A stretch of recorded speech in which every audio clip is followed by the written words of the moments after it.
कहानी के शुरुआत में हमें रास्ते में जाते हुए दो बसेस को दिखाया जाता है। उस बस में बहुत सारी फीमेल स्टूडेंट्स होती हैं, जो वे सभी अपने क्लास के लिए जा रही होती हैं। उन्हीं में से एक का नाम मित्सुको था, जो दिखने में काफी प्यारी थी। वो अपनी नोट्स बुक में कुछ लिख रही होती है। तब उसकी फ्रेंड्स उससे कहने लगती हैं कि क्या तुम हर वक्त लिखती रहती हो? क्या मिलेगा इस तरह की नोट्स बनाने से? यहाँ देखो सभी लोग एंजॉय कर रहे हैं, तुम भी क्यों नहीं करती? ये कहकर उसकी फ्रेंड उसकी नोटबुक को छीन लेती है और उसका पेन नीचे गिर जाता है और वो अपना पेन उठाने के लिए जैसे ही झुकती है, तभी हम देखते हैं कि उस समय कोई चीज बहुत तेजी से आती है और उस लड़कियों के साथ उन दोनों बसेस को आधे पर से ही काट देती है, जिसकी वजह से सारी की सारी लड़कियां दो हिस्सों में कट जाती हैं। इसी के साथ जैसे ही मित्सुको ऊपर उठती है, तब यह देखकर काफी हैरान हो जाती है कि यह क्या हो गया। अब क्योंकि वो नीचे पेन लेने के लिए झुकी थी, इसीलिए बच गई थी। यह देखकर बहुत ज्यादा डर जाती है और बस से उतरकर भागने लगती है। यहाँ पर हमें पता चलता है कि इन सभी को काटने वाली चीज कुछ और नहीं बल्कि हवा ही थी, जो सभी को काट रही थी। यह हवा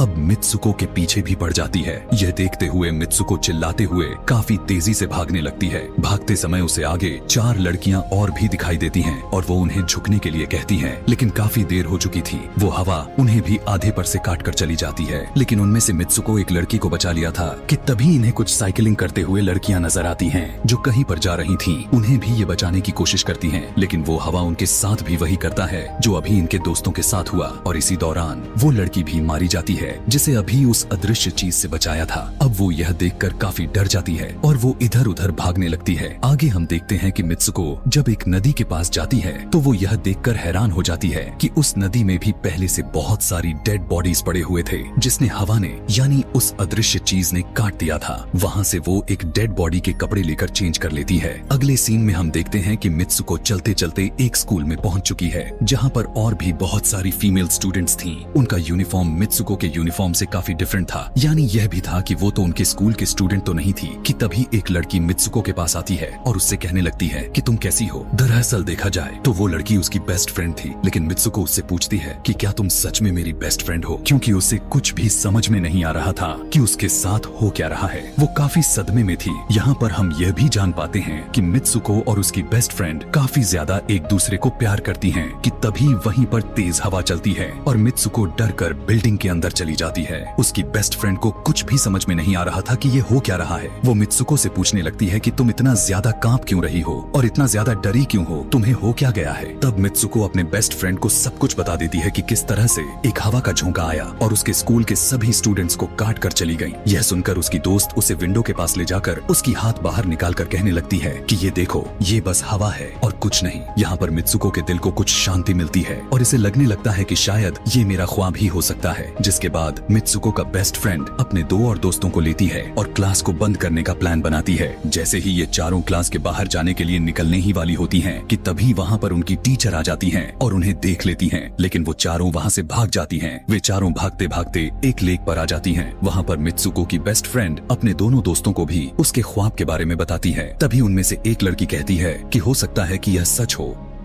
जैसे मिरर वर्ल्ड होती है जहाँ पर इस दुनिया से ऑपोजिट यानी उल्टा होता है। यह कहकर वो तालाब में एक पत्थर फेंक कर कहने लगती है कि देखो, यहाँ पर मैंने तो पत्थर फेंका है, लेकिन हो सकता है कि दूसरी दुनिया में मैंने ऐसा ना किया हो। कि तभी अचानक से उस तालाब में से एक क्रोकोडाइल निकल कर आता है, उसमें से एक लड़की को खा जाता है। फिर वो लड़की कहने लगती है कि देखो, मैंने कहा था ना, जो इस दुनिया में होता है वो उस दुनिया में बिल्कुल भी नहीं होता, और जो उस दुनिया में हो रहा है वो इस दुनिया में नहीं हो सकता। तो इसको भी उसी दुनिया में मगरमच्छ ने खाया है। और यहाँ पर ये देखो, ये तो बिल्कुल सेफ है। उसी लेक के पास एक बिस्तर यानी एक बेड नजर आता है। ये चारों उस बेड से तकिए को उठाकर खेलने लगती हैं कि तभी हम देखते हैं दूर से 2 लड़कियां इन्हें देख रही थीं। उन दोनों लड़कियों में से एक ब्राइडल बनी हुई थी, क्योंकि ये दोनों लड़कियां आपस में एक दूसरे से शादी कर ली थीं। जिसके बाद उनमें से एक फ्रेंड बताती है कि हमें कुछ ऐसा करना होगा जो उस दुनिया में इम्पॉसिबल हो, क्योंकि हमारे किस्मत तो पहले से लिखी जा चुकी है, लेकिन हम इसे बदल भी सकते हैं। जिसके बाद ये सभी लड़कियां अपने स्कूल में वापस आती हैं और नेक्स्ट लेक्चर लेने के लिए क्लास में चली जाती हैं कि तभी मित्सुको देखती है उसके पास एक तकिया पड़ा हुआ है। अब जैसे ही वो इस तकिए को उठाने के लिए नीचे झुकती है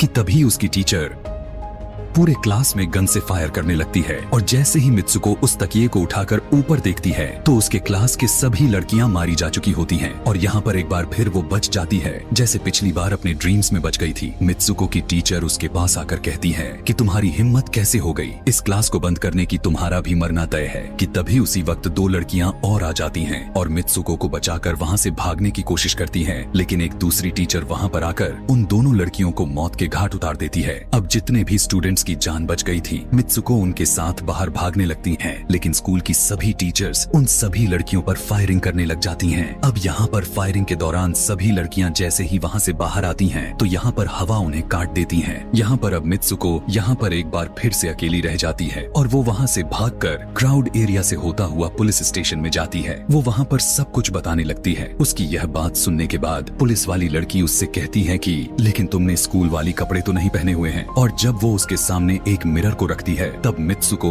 उस मिरर में देखती है कि वो तो एकदम से बदल गई होती है और लोग उसे मित्सुको के नाम से नहीं बल्कि उसे किसी और नाम से बुला रहे थे। यहाँ पर हमें पता चलता है कि उसकी शादी होने वाली थी। तब वही पुलिस ऑफिसर उसे उसकी शादी के लिए लेकर जाती है। यह देखकर आसपास के लोग उसे कॉन्ग्रेचुलेशंस दे रहे थे। अब जैसे ही वे सभी उसे लेकर चर्च पहुँचते हैं तो मित्सुको को बेस्ट फ्रेंड भी वहीं पर मौजूद होती है। मित्सुको उससे पूछने लगती है कि यह सब मेरे साथ क्या हो रहा है। तब उसकी दोस्त उससे कहती है कि अभी खामोश रहो, हम अभी किसी के कंट्रोल में हैं, बस जैसा मैं कहूँ तो तुम वैसा ही करो। और यह कहते हुए वो उसका वेडिंग ड्रेस पहनाती है और उसे वहाँ जाने के लिए कहती है। अब जैसे ही वो अपनी मैरिज सेरेमनी के लिए आगे बढ़ती है तो वहाँ की सभी लड़कियाँ उसका मजाक उड़ाने लगती हैं। यह देखकर उसकी बेस्ट फ्रेंड एक एक करके सभी को मारना शुरू कर देती है। जिसके बाद जैसे ही मित्सुको आगे बढ़ती है तो उसके ग्रूम की जगह एक ताबूत खड़ा हुआ नजर आता है। उस ताबूत को खोले जाने पर एक बड़ा पिग बाहर निकल कर आता है। मित्सुको उसे देखकर काफी ज्यादा डरने लगती है और एक टूटी हुई बोतल से उस पर अटैक कर देती है। जिसके बाद मित्सुको और उसकी बेस्ट फ्रेंड चर्च से भागते हुए बाहर आ जाती हैं। यहाँ गेट पर भी दो लड़कियाँ इन्हें रोकने की कोशिश करती हैं, लेकिन मित्सुको की बेस्ट फ्रेंड इन्हें मारकर वहाँ से भाग जाते हैं। उधर मित्सुको दूसरी तरफ भाग रही थी क्योंकि अब उसे लगने लगा था कि उसके साथ कुछ ज्यादा ही गलत हो रहा है। आगे जाने पर एक और मिरर में खुद को देखती है तो वो एक बार फिर से खुद को बदला हुआ पाती है। अब जिस जगह पर मित्सुको थी वहीं पर रेस हो रही थी कि तभी उसके पास कुछ लड़कियां आकर उससे कहने लगती हैं कि तुम तो बहुत अच्छी रेसर हो, खड़ी क्यों हो, भाग क्यों नहीं रही। और जब वो भागना स्टार्ट करती है तब वो खुद में काफी एनर्जी फील करने लगती है। जिसके बाद मित्सुको रेस जीतने की पूरी कोशिश करने लगती है। भागते समय उसे अपने डेड फ्रेंड्स भी नजर आती हैं जो कुछ वक्त पहले उसके स्कूल में मारी जा चुकी थी। कि तभी उसी वक्त उसकी बेस्ट फ्रेंड भी आ जाती है। तभी ये दोनों नोटिस करती हैं कि वही पिग और वो औरतें जिन्होंने इनको चर्च में रोक रही थीं, वो सभी इन्हीं के तरफ आ रही थीं। भागते समय कुछ लड़कियां मित्सुको से कहने लगती हैं कि इस दुनिया से बाहर चली जाओ। इसके बाद हम आगे देखते हैं कि मित्सुको भागते भागते एक सुनसान अंधेरी जगह पर आ जाती है। वहीं पर कुछ स्टूडेंट्स नजर आती हैं जिन्होंने यूनिफॉर्म पहना हुआ था। वो सभी लड़कियां मित्सुको से कहने लगती हैं कि हम सभी मरे हुए हैं और तुम्हें भी मार देंगे। लेकिन तभी मित्सुको की बेस्ट फ्रेंड वहाँ पर आकर उस लड़की को मारकर वहाँ से मित्सुको को भगा ले जाती है। मित्सुको की बेस्ट फ्रेंड उसे अपना नाम जोर जोर से पुकारने के लिए कहती है, जिस पर मित्सुको अपना नाम जोर जोर से लेने लगती है। इसी के साथ मित्सुको अपना असली रूप में वापस आ जाती है। उसकी बेस्ट फ्रेंड उसे अपना हाथ दिखाते हुए कहती है कि प्लीज मेरे हाथ में जो वायर लगी हुई है उसे बाहर खींच दो ताकि मैं इस दुनिया से बाहर जा सकूं। लेकिन मित्सुको को डर भी था कि कहीं यह वायर खींचने से उसकी जान न चली जाए। और क्योंकि मित्सुको अपने बेस्ट फ्रेंड को काफी ज्यादा प्यार करती थी इसलिए वो ऐसा नहीं करना चाहती थी। लेकिन ज्यादा उसे फोर्स करने पर वो उसकी वायर्स खींच देती है। वायर खींचते ही उसकी बेस्ट फ्रेंड की बॉडी दो हिस्सों में बट जाती है और तभी उसी वक्त उसे एक गेट नजर आती है। उस दरवाजे से बाहर आने पर वो देखती है कि अब वो आदमियों की दुनिया में आ चुकी है। वहीं पर उसके पोस्टर्स भी लगे हुए थे जिस पोस्टर को कुछ लड़के देख रहे थे। तभी एक लड़का मित्सुको के पास आकर कहता है कि तुम फ्यूचर में हो। इस बात को सुनते ही वो बेहोश हो जाती है। कुछ टाइम के बाद जब उसे होश आता है तब वो आगे बढ़ती है। तब वो देखती है कि एक बूढ़ा आदमी गेम खेल रहा होता है और उसी गेम में मित्सुको वही कैरेक्टर नजर आती है जो अभी बनी हुई है। मित्सुको को देखते ही बूढ़ा आदमी कहने लगता है कि मैंने ही इस गेम को बनाया है और मैं ही हूँ जो तुम लोगों को कंट्रोल कर रहा हूँ। तुम तो बहुत पहले मारी जा चुकी थी लेकिन मैंने तुम्हारा डीएनए लेकर तुम्हें फिर से बनाया। मित्सुको को जब यह बात सुनकर उसे पता चल जाता है कि यह एक गेम है तो उसे लगता है कि शायद मैं अभी भी अपने दुनिया में जा सकती हूँ। कि तभी उसी समय एक आदमी आता है और मित्सुको को अपने पास बुलाने लगता है। तब वो बूढ़ा आदमी मित्सुको से उसकी आखिरी लेवल को कंप्लीट करने के लिए कहता है। वो आगे बढ़ने लगती है कि तभी मित्सुको को अपने दोस्त की कही हुई बात याद आ जाती है।